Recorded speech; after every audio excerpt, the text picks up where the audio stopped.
আসসালামু আলাইকুম ওয়া রাহমাতুল্লাহি ওয়া বারাকাতুহু। ইন্নাল হামদালিল্লাহ আলহামদুলিল্লাহিল্লাযী ওয়াহদাহু ওয়াসসালাতু ওয়াসসালামু আলা মান লা নাবিয়্যা বা'দাহু। আম্মা বা'দু ফাআউযু বিল্লাহি মিনাশ শাইতানির রাজীম। মা আতাকুমুর রাসূলু ফাখুযূহু ওয়া মা নাহাকুম আনহু ফান্তাহু। ওয়া ক্বালা তাআলা ইয়া আইয়ুহাল্লাযীনা আমানু আতিউল্লাহা ওয়া আতিউর রাসূল ওয়া লা তুবতিলু আ'মালাকুম। ওয়া ক্বালা তাআলা ফাসআলু أهل الذكر إن كنتم لا تعلمون بالبينات والزبر. عن عبد الله بن عمر رضي الله تعالى عنه قال قال رسول الله صلى الله عليه وسلم قال بلغوا عني ولو آية وحدثوا عن بني إسرائيل ولا حرج ومن كذب علي متعمدا فليتبوأ مقعده من النار. قال النبي صلى الله عليه وسلم من رأى منكم منكرا فليغيره بيده فإن لم يستطع فبلسانه فإن لم يستطع فبقلبه وذلك أضعف الإيمان. اللهم صل على محمد وعلى آل محمد كما صليت على إبراهيم وعلى آل إبراهيم إنك حميد مجيد. اللهم بارك على محمد وعلى آل محمد كما باركت على إبراهيم وعلى آل إبراهيم إنك حميد مجيد. الحمد لله. সকল প্রশংসা আল্লাহর জন্য, শান্তি অবতীর্ণ হোক আল্লাহ রাসূলের উপরে। আল্লাহুম্মা সাল্লি আলাইহি আল্লাহুম্মা বারিক আলাইহি। কেমন আছেন সকলে? আল্লাহ সুবহানাহু ওয়া তাআলার অশেষ মেহেরবান যে রব্বুল আলামিন মোটামুটি একটি লম্বা সময় দিনের মাজলিসে আমাদেরকে আসার বসার সুযোগ এবং তৌফিক দান করেছেন। আশা করি যত সময় আমরা এখানে বসে থাকবো একাগ্রতার সাথে, ভদ্রতার সাথে আমরা দিনের দুইটা কথা শুনবো ইনশাআল্লাহ। আজকে আমাদের একটা প্রশ্ন প্রথমেই করে রাখি। লা তাআতা লি মাখলুকিন ফি মা'সিয়াতিল খালিক। অন্য বর্ণনায় আছে মা'সিয়াতিল্লাহি আযজা ওয়া জাল। হাদিসটার রাবি হলো হযরত আলী। কে বললাম? আলী রাদিয়াল্লাহু তাআলা আনহু। তিনি বলতেছেন যে কোনো মাখলুককে খুশি করতে গিয়ে খালেককে বেজার করা যাবে না। কথা বোঝা যাচ্ছে কিনা? সারা পৃথিবীর সকল মাখলুক আপনাকে চুমা দিয়ে আদর যত্ন করে রাতারাতি একবারে চাতালে তুলে দিয়েছে ভালোবাসার ঠেলায়, কিন্তু আপনার খালেক আপনার উপরে অসন্তুষ্ট, আপনার সব গেল। সকল মাখলুক আপনাকে দূর দূর করে তাড়ায় দিয়েছে নবীজির সুন্নাহ পালন করার কারণে, একঘরে করে দিয়েছে, গ্রাম থেকে বের করে দিয়েছে। খুব খারাপ একদম বাজে ছেলে, সব দূর করে তাড়ায় দিল। বাইরে থেকে তাকায় দেখতে মনে হচ্ছে এই ছেলে আসলে অপরাধী, কেননা বাবার বয়সী, দাদার বয়সী সকল লোক তাকে উঠে পড়ে লাগছে, গ্রামের ইমাম সহ তাকে খারাপ বলে। এই ছেলেটা আসলে মনে হয় খারাপ। কিন্তু এমনও তো ব্যাপার হতে পারে যে তার খালেক তারপর সন্তুষ্ট আছে, পারে কিনা? যদি তার খালেক তার উপরে সন্তুষ্ট থাকে, সারা পৃথিবীর মাখলুকও যদি বেদার হয়, কিছু আসে যায়? তা আমরা প্রথমে একটা স্বীকৃতি আপনাদের দিতে হবে, একটু কষ্ট করে, একটু আওয়াজ দিয়ে বলবেন, ইসলাম বা দিন ধর্ম এটা কি আমার বাপ দাদার সম্পত্তি? আপনার নিজস্ব সম্পত্তি? এই দেশের সকল লোক যদি আমার মতের সাথে হুবহু মিলে যায়, আদৌ কি আমার দুনিয়াবি কোনো বিশেষ লাভ শর্ত আছে? আপনার মতো আমি যদি হুবহু এক হয়ে যাই, এই জাগতিক দৃষ্টিতে আপনি নিজেও কি সেরকম কোনো উপকৃত হবেন? দিনের মালিককে ইরিদুন আল ইউতফিউ নূর আল্লাহ, মানে দিন আল্লাহ। কথা বোঝা যাচ্ছে না মনে হয়? দিন কার? ইন্নাদ দীনা ইনদাল্লাহ, আল্লাহর দিন। দিন আমাদের নিজস্ব সম্পদ না। এই জন্য আপনি একটা স্বীকৃতি আমাকে দেন, আপনারা খালেকের সন্তুষ্ট চান না মাখলুকের সন্তুষ্ট চান? প্রথমে আরেকটা কথা বলে নেন, আমাদের নবী মুহাম্মদ সাল্লাল্লাহু আলাইহি ওয়াসাল্লাম তিনি খালেক না মাখলুক? আবার বলেন, খালেক না মাখলুক? মাখলুক। কিন্তু একটা ব্যাপার আছে, মাখলুকের ভিতরে সবচেয়ে সম্মানী এবং দামি মাখলুক, এইটা হলো তার পার্থক্য। কথা বোঝা যাচ্ছে কিনা? তো আমরা শ্রেষ্ঠ নবী পেয়েছি আলহামদুলিল্লাহ। আদম আলাইহিস সালাতু ওয়াস সালাম এই দুনিয়াতে ছিলেন না একটা সময়, তিনি কিন্তু জানতেন যে আমার পরে নূহ আলাইহিস সালাতু ওয়াস সালাম আসার সিরিয়াল আছে। মূসা আলাইহিস সালাতু ওয়াস সালাম যখন দুনিয়াতে নবুয়তি পেয়েছিলেন, নবী হিসেবে ছিলেন, তার পরবর্তীতে যে আরো নবী আসার ব্যবস্থা আছে, ঈসা আলাইহিস সালাতু ওয়াস সালাম, এটা তিনি জানতেন কিনা? কিন্তু আমাদের নবী মুহাম্মদ সাল্লাল্লাহু আলাইহি ওয়াসাল্লাম যেদিন কবরে চলে গেলেন বা দুনিয়াতে জন্মগ্রহণ করলেন আর কি, ওই দিন থেকে কিয়ামত পর্যন্ত নবুয়তির দরজায় তালা লেগে গেছে। আর ভিন্ন কোনো শরীয়ত নিয়ে এই পৃথিবীতে কেউ আসবে না। লা নাবিয়্যা বাদি, তারপরে আর কোনো নবীই নাই, তিনি হলো খাতামুন নাবিয়্যিন। যেই নবীর শরীয়তের কোনো কমাবাড়া নাই, পরিবর্তন নাই, পরিবর্তন নাই, এটা সেটা খুশির খবর না? খুশির খবর। কেননা আপনারা জানেন কিনা, এখানে যারা উপস্থিত আছেন, আমি যদি জিজ্ঞাসা করি একটা লোকও বলতে পারবেন না যে আপনার তাওরাত টোটাল মুখস্থ আছে, জাবুর টোটাল মুখস্থ আছে। আছে কি এমন? পৃথিবীর কোন ইহুদি খ্রিস্টানেরও নাই, তাদের নিজস্ব কিতাবটা হুবহু মুখস্থ। কিন্তু যদি জিজ্ঞাসা করি যে কোরআন মাজিদটা মুখস্থ আছে কার, অনেকেই বলবে যে হ্যাঁ আমার ছেলের আছে, আমার নাতির আছে, অথবা আমার আছে, বলবে না? আমারও আছে আলহামদুলিল্লাহ। তা আমি আপনাকে বলতে চাচ্ছি যে ইতিপূর্বে এমনও কিছু হালাল ছিল যা পরবর্তী নবীর সময় টেকে নাই, হারাম হয়ে গেছে। এক নবীর শরীয়ত অন্য নবীর শরীয়তের সময় হুবহু তা ভেরি করে নাই, পরিবর্তন হয়ে গিয়েছে। কথা বোঝা যাচ্ছে? আমাদের প্রথম আব্বা, আমাদের প্রথম নবীর নাম বলেন তো একটু মুখ দিয়ে। আমাদের ওই আব্বার একেবারে নিজের ছেলে আর মেয়ে বিবাহ হয় নাই, শুধু জোড়া বদল করে করে। পারবেন না আজকে করতে তা? তার মানে আপনার মুহাম্মাদের শরীয়তে এসে এটা টিকতেছে না। ওই সময়ের জন্য আল্লাহ ওটাকে করেছিলেন, কেননা সে সময় প্রয়োজন ছিল। তো মুহাম্মদ সাল্লাল্লাহু আলাইহি ওয়াসাল্লামের প্রয়োজনে এমন শরীয়তি আসমান থেকে জিবরাইলকে দিয়ে দিলেন, বলেন আলহামদুলিল্লাহ। কিয়ামত পর্যন্ত আলাদা কোনো শরীয়ত আর এই দুনিয়াতে আসবে না। সুবহানাল্লাহ। যা আলটিমেট প্যাকেজ করে 1450 বছর আগে আমাদের রাসূল দিয়েছেন, এর ভিতরে কোনো সরিষা দেওয়ার সুযোগ নাই, একটা সরিষা বের করারও সুযোগ নাই। উদাহরণ দিয়ে তারপর বক্তব্য শুরু করি। বহু মানুষ মৃত্যুর আগে ওসিয়ত করে না। কথা বুঝতেছেন কিনা? ওসিয়ত করে না যে বেটা আমার মৃত্যুর পরে ওই 2 কাঠা জমি আমি বেঁচে থাকতে যদি দিতে না পারে, আমার মরার পর দিয়ে দিও মসজিদে। তো একটা মা তার সন্তানকে ওসিয়ত করছে যে বেটা বাড়ি 3 তালা করতেছো, করো, কোনো অসুবিধা নাই, আল্লাহ সমর্থ দিয়েছে।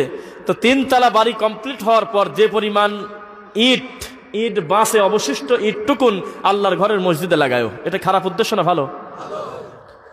আল্লাহর ঘরের মসজিদে যায় ইটটা লাগায়ও। আমার খুব মনে শখ, এত ইট মনে হয় এই মসজিদে মানে এই ঘরে লাগার কথা না। সত্যি সত্যি বিল্ডিংটা কমপ্লিট হওয়ার পরে এখনো 200 কি 50টা, সর্বোচ্চ 50টা ইট বাঁচছে।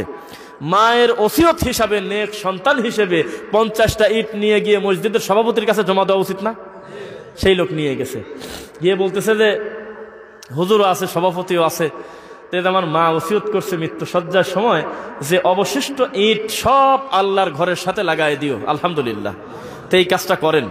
তো তখন মসজিদের ইমাম সাহেব আর সভাপতি বলতেছে আলহামদুলিল্লাহ, আপনার মায়ের আশাকে আমরা স্বাগত জানাই, কিন্তু আমাদের এই মসজিদের কাজ কমপ্লিট হয়ে গেছে, গোটা মসজিদটা টাইস হয়ে গেছে, এমন কোনো জায়গা অবশিষ্ট নাই যেখানে আপনার মায়ের ওসিয়তকৃত ইট আমরা লাগাবো।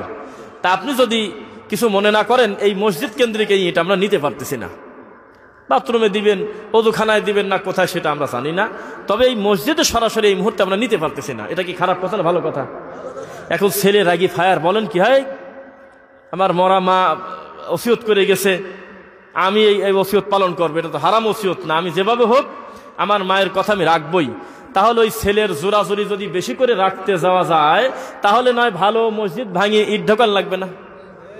পরিপূর্ণ একটা টাইস কমপ্লিট একদম হয়ে গেছে, এই মসজিদ বাড়ি ভাঙি ওর মার দেওয়া 25টা 50টা ইট লাগানো লাগবে। কাম ভালো হলো না খারাপ হলো বলেন? আল ইয়াউমা আকমালতু লাকুম দীনাকুম, সূরা মাইদা আয়াত নং 3। এই কথার ওজন যে কত, আমাদের নবী মুহাম্মদ সাল্লাল্লাহু আলাইহি ওয়াসাল্লাম বলতেছে আল্লাহর দিনটা পরিপূর্ণ হয়ে গেছে। সুবহানাল্লাহ বলবেন না? আল্লাহর দিনটা পরিপূর্ণ হওয়া মানে কিয়ামত পর্যন্ত আমার উম্মত এমন কোনো বিপদে পড়বে না যার সমাধান দেওয়ার জন্য আলাদা করে জিবরাইলের আসমান থেকে নামা লাগে। খুশির খবর না এটা একটা? তো দিনটাও পরিপূর্ণ হয়ে গেছে। আপনি চাইলেও ভালো মনে করে মুহাম্মদ সাল্লাল্লাহু আলাইহি ওয়াসাল্লামের সিগনেচার ব্যতীত কোনো কর্ম আপনি এই বিল্ডিংয়ে লাগাতে পারেন না, ইসলাম নামক বিল্ডিংয়ে। খারাপ লাগছে মনে হয়? ভয়টা পাচ্ছেন না তো কোন দিকে যাচ্ছে? আমি বোঝাতে চাচ্ছি আমাদের এই স্বচ্ছ ধর্মে যদি কালি না লাগে আমি খুশি না। আমার এই ধর্ম নিয়ে যদি কেউ প্রতারণা না করে আমি খুশি না। আমার এই দামি ধর্ম কোরআন মাজিদের স্পষ্ট আয়াত, নবীজি মুহাম্মদ সাল্লাল্লাহু আলাইহি ওয়াসাল্লামের সুন্নাহ, এটাকে কেউ যদি ব্যঙ্গ করে, তামাশা করে, অস্বীকার করে, তার প্রতি আমাদের রাগ না মানে খারাপ লাগবে না? কেননা মুহাম্মদ সাল্লাল্লাহু আলাইহি ওয়াসাল্লাম নিজেও তার মন মতো ধর্ম চালান নাই, চালিয়েছেন হলো জিবরাইল যা বলেছেন ওহীকৃত আল্লাহ প্রদত্ত ওইটাই চালিয়েছেন তিনি। তাই বোঝেন নাই মনে হয় কথা? তাকান আমার দিকে, এক নজরে তাকিয়ে থাকবেন। এখানে এমন কোন সুন্নি নাই, এমন কোন আশেকে রাসূল নাই যে আমাদের নবী মুহাম্মদ সাল্লাল্লাহু আলাইহি ওয়াসাল্লামকে ভালোবাসেন না।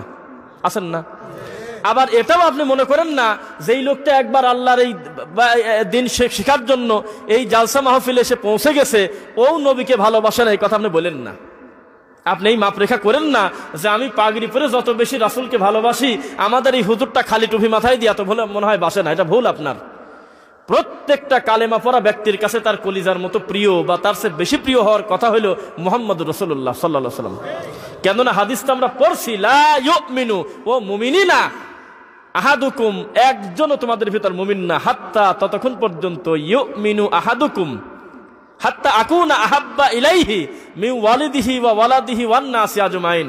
তার নিজের থেকে, নিজের কলিজার থেকে কেউ যদি বলে আমি আমার জানের মতো মুহাম্মদকে ভালোবাসি, হইল না, কম হয়ে গেছে। বলতে হবে আমি আমার জানের চাইতে বেশি মুহাম্মদকে ভালোবাসি। বোঝা যাচ্ছে না? আমার সন্তানের মতো ভালোবাসি তাহলে হইল না, আমার সন্তানের থেকে বেশি। আমার পরিবার পরিজন থেকে যেরকম ভালোবাসি আমি তাদেরকে, আমি মুহাম্মদকে ওই রকম ভালোবাসি, তাহলে আপনার ইমানের দুর্বলতা আছে। আপনাকে বাঁচতে হবে এগুলোর চাইতে বেশি। তো এইবার 10 মিনিটে আমাদের নবী মুহাম্মদ সাল্লাল্লাহু আলাইহি ওয়াসাল্লামের মর্যাদা, মান আর ডেকোরাম কোয়ালিটি আল্লাহ যে সুবহানাহু ওয়া তাআলা দিয়েছেন এইটার ব্যাপারে সামান্য একটু ইঙ্গিত দেব, শুনবেন ইনশাআল্লাহ। আমরা জানি না তাওরাতে কি ছিল, টোটাল আমরা পড়ি নাই। আমরা জানি না আমাদের আব্বা আদম আলাইহিস সালামের শরীয়তে কি ছিল হুবহু, আমরা জানি না। জানি কি? যেটুকুন কোরআন মাজিদে মুহাম্মদ সাল্লাল্লাহু আলাইহি ওয়াসাল্লাম আমাদেরকে জানিয়েছেন আল্লাহর পক্ষ থেকে ওইটুক জানি। কোরআন মাজিদে কয়টা নবীর নাম আছে? হাতে গোনা কয়েকজন নবীর, বাদ বাকি হাজারো লক্ষ নবী আমরা জানি না, জানি না। আমি আপনাকে বলতে চাচ্ছি, আমি জানি না আপনাদের ভিতরে এমন কেউ আছেন কিনা যে তার গোটা তাওরাত, জাবর, ইনজিল মুখস্থ নাই, কিন্তু কোরআন মাজিদ মুখস্থ আছে। এই জন্য বললাম একটা আয়াত আছে কোরআনে, তাকান আমার দিকে, ইল্লা মান তাবা ওয়া আমানা ওয়া আমিলা আমালান সালিহান ফাউলাইকা ইউবাদদিলুল্লাহু সাইয়্যাতিহিম হাসানাত। কথা বলবেন না? কোন পাপী যদি তার পাপের স্বীকৃতি দিয়ে তার রবকে বলে আল্লাহ আমার অন্যায় হয়ে গেছে, আমি আর ইতিপূর্বে যা ভুল করছি আমার মরা পর্যন্ত এই ভুল আর দ্বিতীয়বার করব না, এই কথা বলে যদি এই কথার উপরে লোকটা সফর্দ থেকে, ইস্তিকামত থেকে মারা যায় বা এই ভুল স্বীকার করে, তাহলে লোকটার অতীতের গুনাহ ক্ষমা হয়ে গেছে। কথা মিথ্যা। সব গুনাহকে আল্লাহ নেকি দিয়ে বদলায় দিয়েছে, সমস্ত সাইয়্যাতকে হাসানাত দিয়ে পূর্ণ করে দিয়েছে। এখন একটা কথা, আমরা জানি না অন্য নবীর উম্মতের এই সুযোগটা ছিল কিনা। আল্লাহর কাছে ক্ষমা চাইছে, ক্ষমা হয়ে গেছে, শেষ। কিন্তু অতীতের সকল গুনাহকে নেকি দিয়ে বদলাতে চাচ্ছেন, এটা কি যেমন তেমন নবীর উম্মত? আমরা বলেন তো একবার। আমরা জানি না যে অন্য নবীর ব্যাপারে, মুহাম্মদ সাল্লাল্লাহু আলাইহি ওয়াসাল্লামের ব্যাপারে আল্লাহ যত দামি কথা বলেছেন, আপনার বোঝার কথা, এই দামি কথা অন্য নবীর ব্যাপারে বলেন নাই। কেন? ইন্নাকা লা আলা খুলুকিন আযীম। এই চাঁদপুর কি, এই চাঁদপুর উত্তর নদনা জামে মসজিদ, এই উত্তর নদনা, এই গ্রামবাসীর ভিতরে মানুষ চোর নাই, জেনাকারী নাই, ভালো মানুষ নাই। মানুষ তো অন্যায়, অবিচার, ভুল ভ্রান্তি মিলেই আমরা মানুষ। একটা চোর, একটা জেনাকারী প্রকাশ্যে আপনি দেখেছেন অন্যের ঘরে ঢুকে জেনা করে, প্রকাশ্যে দেখেছেন বান্দার হক নষ্ট করে, প্রকাশ্যে দেখতেছেন আত্মীয়তার হক নষ্ট করে, বিনা কারণে রিকশালাকে ধরে মারল। এমন একটা ছেলেও যদি গার্মেন্টসের চাকরির জন্য ইউনিয়ন পরিষদে যায় চেয়ারম্যানের সনদপত্র, সার্টিফিকেট নিতে, দিবে না? কেননা চেয়ারম্যানের আওতাভুক্ত এই ছেলেটার বাড়ি, যেহেতু ওই নাগরিকত্বের সার্টিফিকেট একটা সিগনেচার দেওয়া, চেয়ারম্যান মনে করছে এটা আমার জরুরি, যদিও এটা কাজ হলো সচিব, করণিকের কাজ। কথা বোঝেন নাই মনে হয়? সই দিবে না?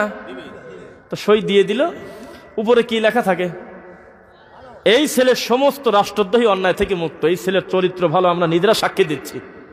অথচ ছেলে সামান্য একটু আগে একটা মহিলার ঘরে ঢুকে জেনা করছে।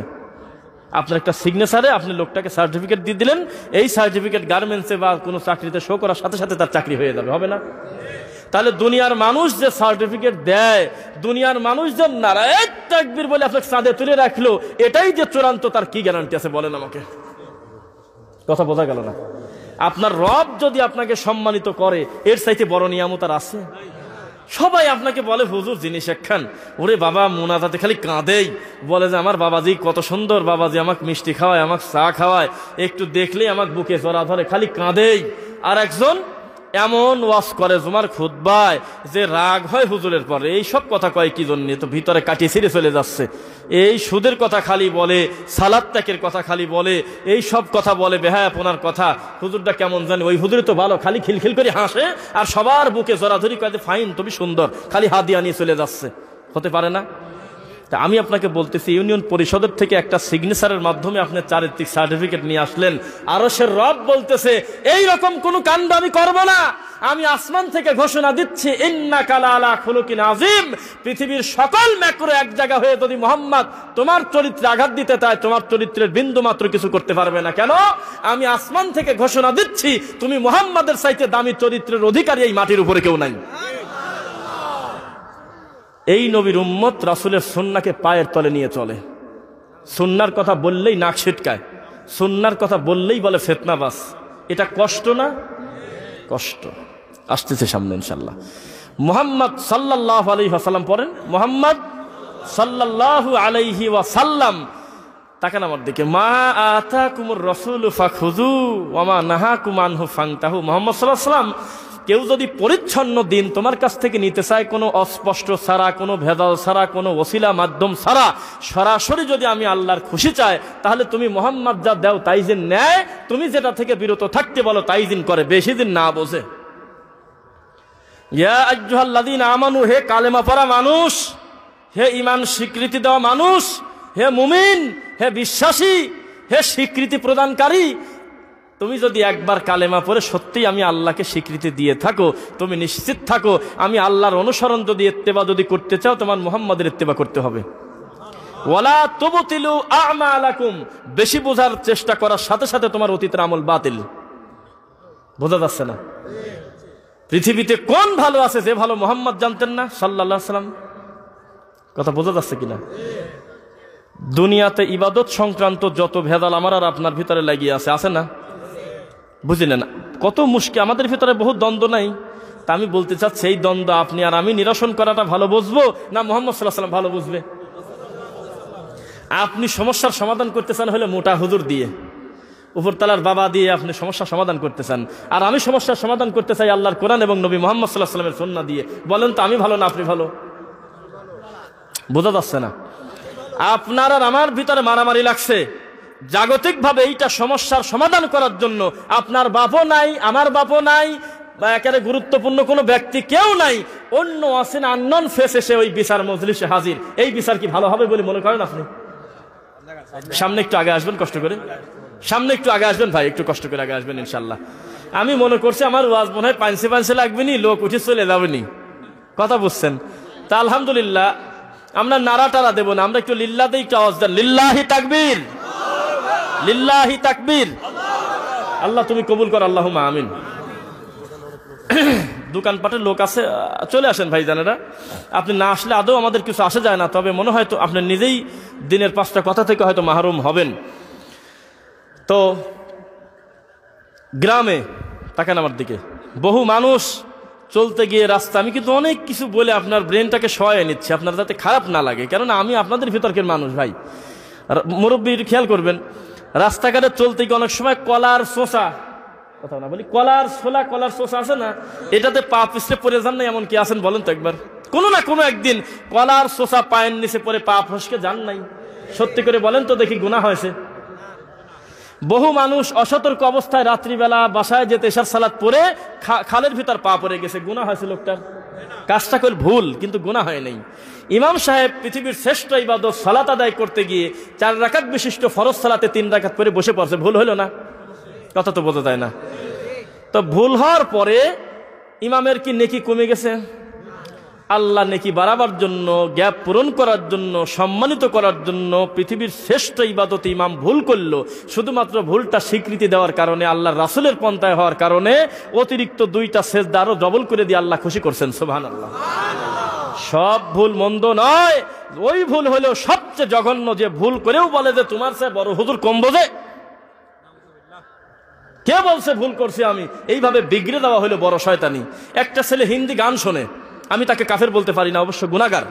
গান শোনে একটা ফায়সা কাজ, একটা খারাপ কাজ, মুনাফিকি করতেছে ইমানের সাথে, একটা অন্যায় করতেছে, ফাসিকি করতেছে, কিন্তু তাকে কাফের বলতে পারেন না আপনি। কিন্তু কেউ যদি গান শুনে তৃপ্তি লাভ করে, বাদ্যযন্ত্র দিয়ে গান হচ্ছে, ও তৃপ্তিতে খুশিতে ও কলিজা দিয়ে দিছে একবারে, এই গানটা না শুনলে তোমার জীবনই চলে না, তা কুফরি করলো না? কাজ কিন্তু একটাই, ভলিউম একই রকম আছে, পাশাপাশি 2জন ব্যক্তি শুনতেছে। আমি আর আপনি 2জন সেজদা দিচ্ছি, আমি একজন জুতা সেলাই করা মুসি সে, বা একদম মানুষের বাড়িতে কামলা দেয় একজন সাধারণ মানুষ, আর আমার ডান পাশে দাঁড়িয়েছে হইল প্রধানমন্ত্রী। কথা বোঝা যাচ্ছে না? 2জন একই সাথে আল্লাহর ফজরের সালাতে সেজদা দিচ্ছি। আমার সেজদাতে যদি বিনয়ী, কান্নাকাটি আর আল্লাহর ভয় বেশি থাকে, এই সেজদার চাইতে আমার সেজদার দাম বেশি, যদিও সালাত একই। বোঝা যাচ্ছে না? ফাইদা ফারাগতা ফানসাব ওয়া ইলা রাব্বিকা ফারগাব। দুনিয়ার জাগতিক কর্ম যেরকম, আল্লাহকে সেজদা দেওয়া সেই রকম না। এটা একনিষ্ঠভাবে বিনয়ের সাথে আল্লাহকে কিছু বলার কাজ। আসতেছি সামনে ব্যাপার ইনশাআল্লাহ। তো যে কথা বলতেছিলাম, ইমাম সাহেব ভুল করে ফেলছে, তাই না? বসে পড়ছে 3 রাকাতে, কথা বলে না, কথা বলতেছেন না? 3 রাকাতে ইমাম বসে গেল, ভুল না?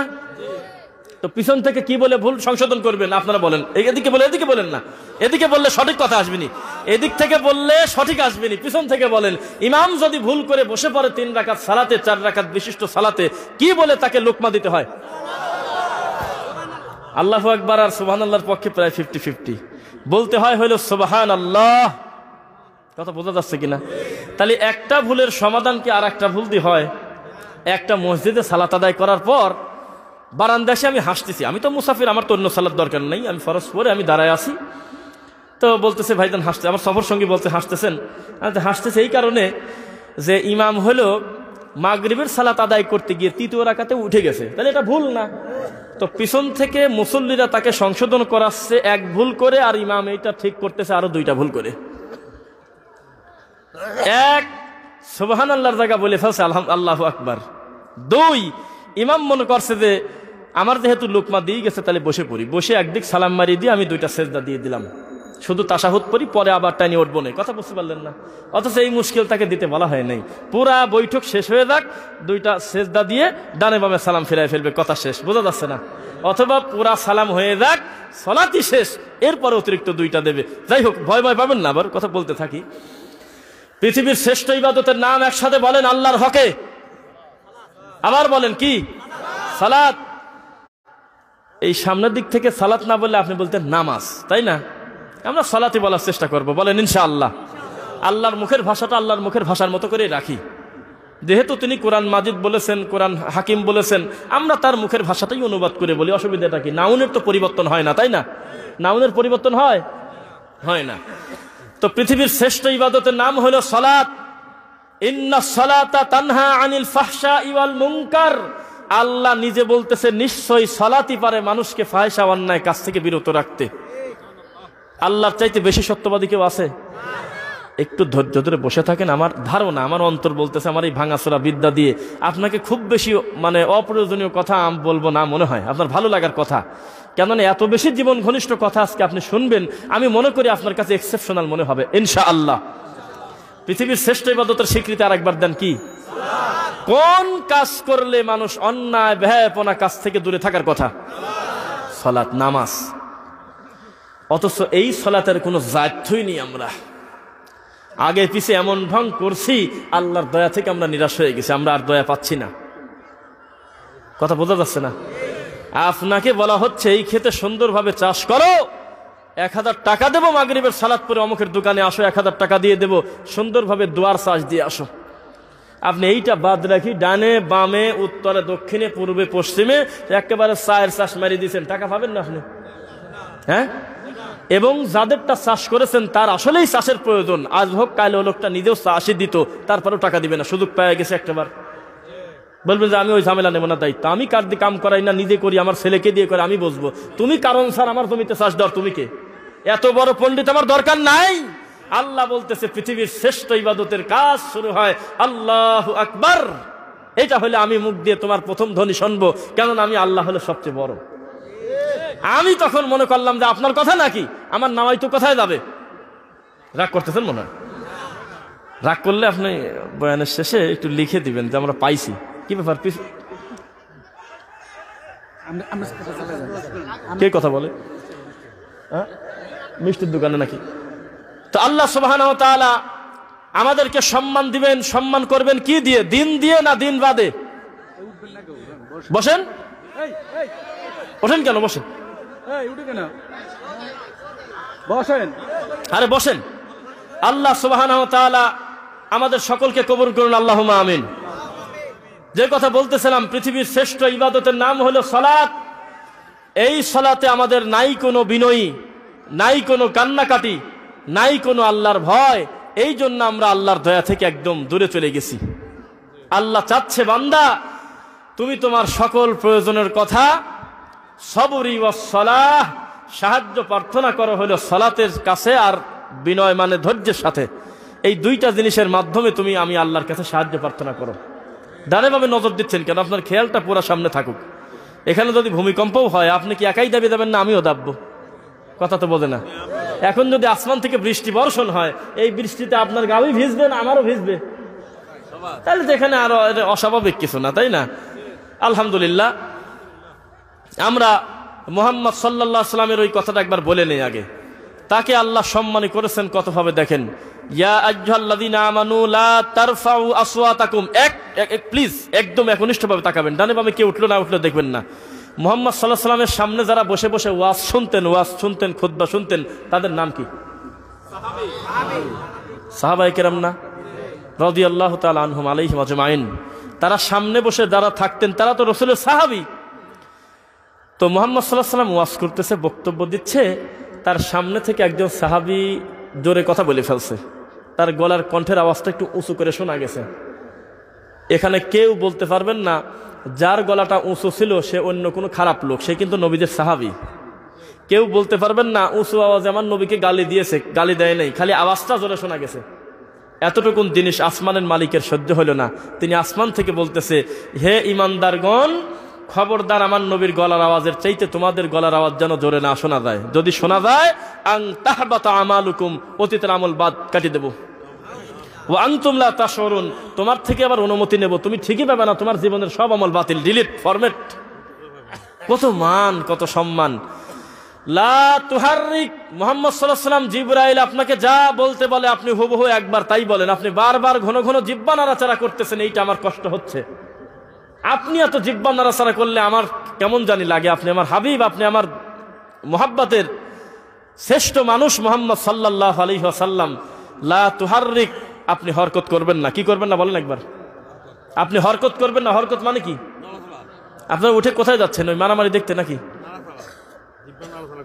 জিহ্বা নাড়াচাড়া করবেন না। লিসানাকা, আপনার জিহ্বাকে, লিতাজালা, এটা আয়ত্ত করার জন্য। ইন্না আলাইনা জামআহু ওয়া কুরআনা, সপ্তম আসমানের উপর থেকে আমি আল্লাহ লাউহে মাহফুজ থেকে জিবরাইলকে দিয়ে এত দূর থেকে যেই কোরআন মাজিদের আয়াত আপনার কাছে সময়ে সময়ে প্রয়োজনের প্রেক্ষিতে আমি দিচ্ছি, ওই আল্লাহ একটা সময় গোটা কোরআন মাজিদের প্যাকেট করে আপনাকে কোরআনে হাফেজ বানাতেও আমি পারবো।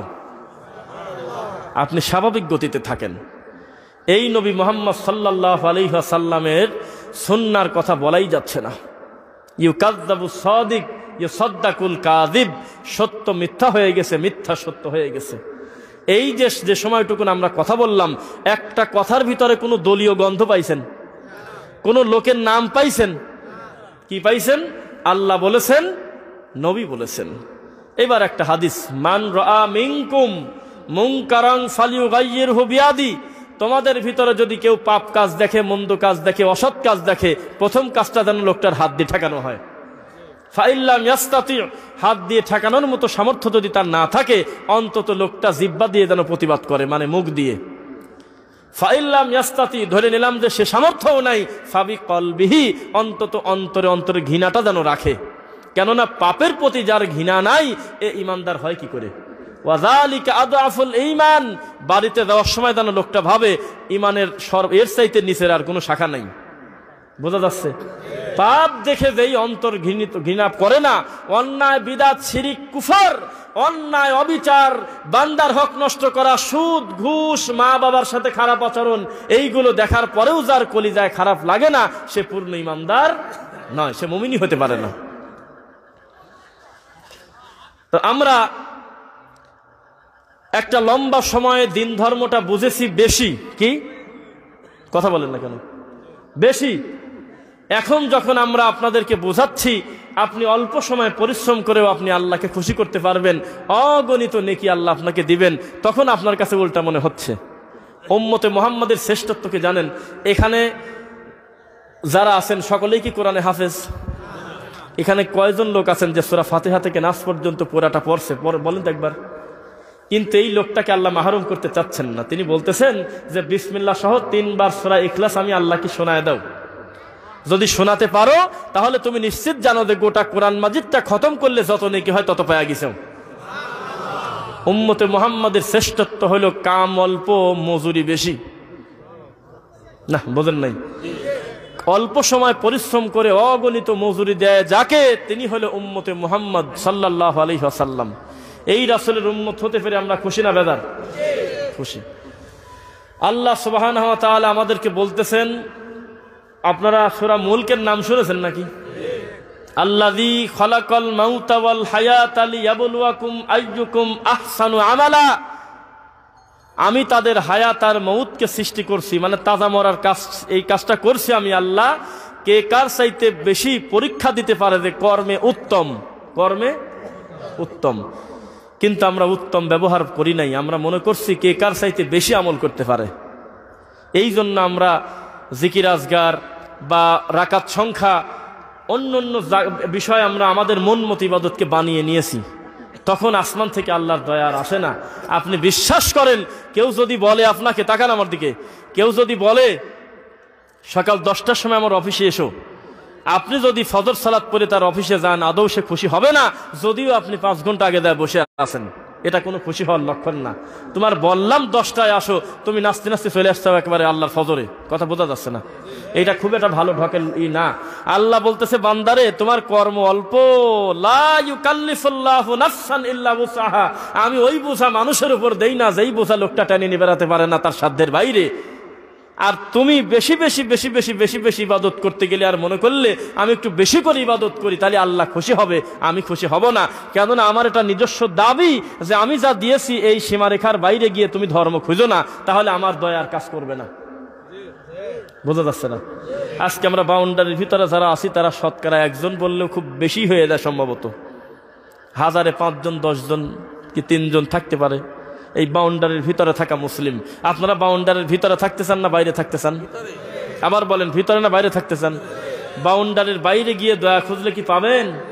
আমি আবার বলি সেই কথাটা, আপনারা বিভিন্ন গুরুত্বপূর্ণ ব্যক্তির অফিসে যান না, অফিস আদালতে যান না, তো তার অফিসে গেলেন, আপনি অফিসের তার সাথে কথা বলার আগে আপনি একটু ড্যান্স দিলেন খুশিতে, সেইরকম একটু নাচানাচি করে দিলেন যে আমার দিলটা ঠান্ডা হয়ে গেছে, আজকে আমি অফিসারের মুখ দেখতে পারতেছি, তার কাছে মনের 2টা কথা বলবো। অফিসারের সামনে আপনি মিনিট 2 নাচলেন, তারপরে অফিসারের কাছে যায় বলতেছেন যে আসসালামু আলাইকুম, মুসাফা করতেছেন, তো উনি খুশি হবে? আপনি কইভাবে খুশি হইলেন, কি করলেন, এইটা বোঝানোর বিভিন্ন মাধ্যম আছে, অন্তত তার সামনে নাচা আপনার সাধে না। তো বিদাতি হলো ড্যান্স করনেওয়ালা, এর আন্দাজে তামাশা করতেছে। ওকে বলাই হলো যে আমি আল্লাহর দিন ধর্মের সীমারেখার বাইরে গিয়ে তুমি খোঁজো না দিন ধর্ম, কেননা যদি তাই করো তাহলে আমার মুহাম্মদকে খাটো করা হয় সাল্লাল্লাহু আলাইহি সাল্লাম। কিন্তু আপনি এটাকেই যদি দিন মনে করেন, তাহলে কি যিনি আপনাকে মজুরি দিবেন তিনি কি খুশি হবেন বলে মনে করেন? মজুরি দেওয়ার মালিকের নাম বলেন একবার, আল্লাহ সুবহানাহু ওয়া তাআলা।